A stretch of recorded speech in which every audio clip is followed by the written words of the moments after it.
जब उन्होंने किया लंबी सब्जी और बैगन का इस्तेमाल, क्या कारण था उन सब्जी का लंबा होना और वो क्या करती थी इतने लंबे सब्जियां का, आइए जानते हैं इस वीडियो में। तो वीडियो को पूरा जरूर सुने और वीडियो को लाइक और चैनल को सब्सक्राइब जरूर करें।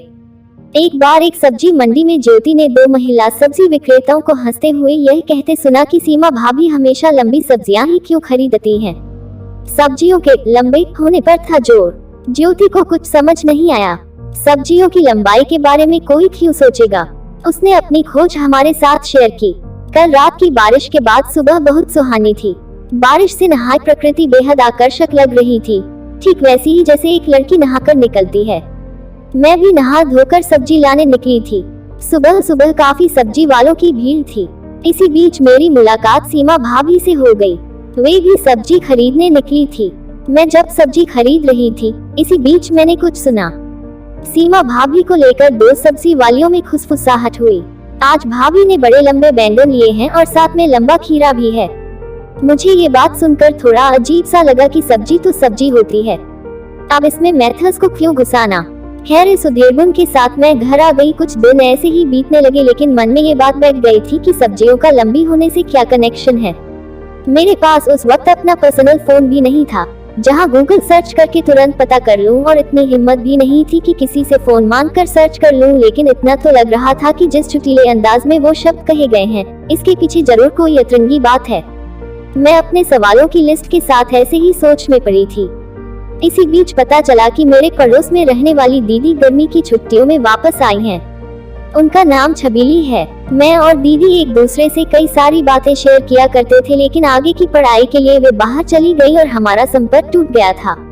कभी कभी उनकी माँ से उनका हाल चाल पता चल जाता है, लेकिन बात किए हुए कई साल गुजर गए थे। हमारे बीच उम्र की दीवार केवल शब्दों में है। ऐसे हम बिल्कुल सहेलियां हैं, क्योंकि 1-2 साल का फर्क हम दोनों के मिलते ही मिट जाता है। उनके आने की बात सुनकर मैं बहुत उत्साहित थी, इसलिए उनके आते ही शाम के वक्त उनसे मिलने पहुंच गई। चूंकि वो पहली बार अपने कॉलेज की छुट्टियों में वापस आई थी, इसलिए बहुत कुछ सुनना और सुनाना भी था। जैसे ही हम दोनों मिले, ऐसा लगा किसी ने मनोरम संगीत छेड़ दिया हो। हम दोनों छत पर बैठ गए और इधर उधर की खूब बातें करने लगे।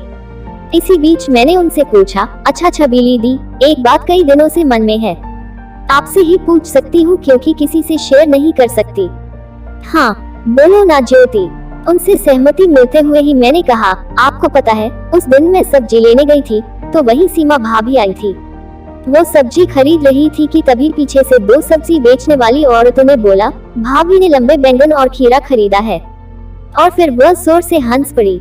अब एक बात समझ नहीं आ रही कि अब लड़कियों की सब्जी खरीदने से भी दिक्कत होने लगी। छबीली दी ने हंसते हुए कहा, अरे नहीं, इसका मतलब कुछ और है। हालांकि बहुत लोगों को इस बारे में जानकारी नहीं होती है, लेकिन बहुत सी लड़कियां इन लंबी सब्जियों को अपने आप को मजा देने के लिए लेती हैं। मैं एकटक देख रही थी। उन्होंने कहना शुरू किया, बहुत सी महिलाएं उन्हें सेक्स टॉय के रूप में इस्तेमाल करती हैं। हस्तमैथुन करने के लिए उनकी योनि में डालते हैं। यह बहुत सामान्य है। मेरे हॉस्टल की कई लड़कियां भी इनका इस्तेमाल करती हैं। बहुत से लोग अपने आप को सेक्सुअली संतुष्ट करने के लिए सब्जियों का इसका इस्तेमाल करते हैं। रुक, मैं तुझे दिखाती हूँ, ये देख। इसके बाद उन्होंने मुझे अपना फोन दिखाया जिसमें कुछ वीडियोस और तस्वीरें थी। वहाँ केले के जरिए पुरुषों के निजी अंग को दर्शाया गया था, तो कहीं संतरे के जरिए महिलाओं के निजी अंगों को। छबीली दी ने मुस्कुराते हुए आगे कहा, उस दिन सीमा भाभी जो बैंगन और खीरा खरीद रही थी, इसका मतलब भी वही था। शायद इसलिए ही किसी ने ये कमेंट किया होगा। ओह, तो सीमा भाभी शायद इस काम के लिए उनका इस्तेमाल कर रही होंगी। मैंने कहा, हमें क्या पता, हो सकता है कि सब्जी वाली ऐसा ही सोचते हो। सच तो सीमा भाभी ही बता सकती हैं। तुम उससे पूछना चाहती हो? नहीं, मैंने चिल्लाया और फिर हम दोनों ने हंसते हुए अपनी चाय खत्म की